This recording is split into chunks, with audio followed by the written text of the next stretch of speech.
qiladigan ekan. Hozir amakivachchalar, xolavachcha, tog'avachchalar unchalar qarindoshdek ko'rinmayapti.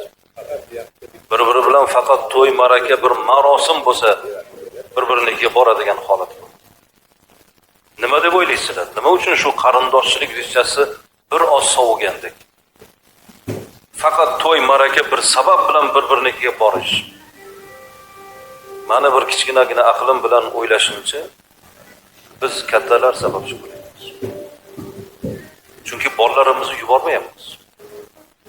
Bor tog'aynikiga o'ynab kelgin, mana bugun shanba kuni. Ertaga maktab yo'q bolam. Qachon farzandlarimizni bittasi yaqinda ammasinikiga borib bir kecha yotib keldi. Xolasinikiga borib bir kecha yotib keldi.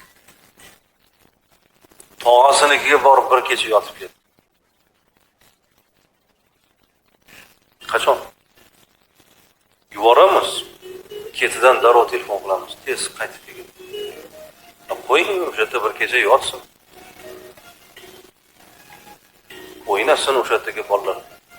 Ko'chaga chiqib bir-birini himoya qilsin.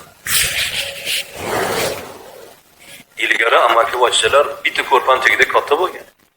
Bir-birini kiyimini kiyib katta bo'lgan. Shu rishtani bog'laydi. Bir-biri bilan bordi keldi qilib bir-birini ilgari onalarimiz bir kecha yotib kelishardi. Akamni ko'rib kelaman, opamni ko'rib kelaman. Hozir shu narsalar yo'q bo'lib ketdi.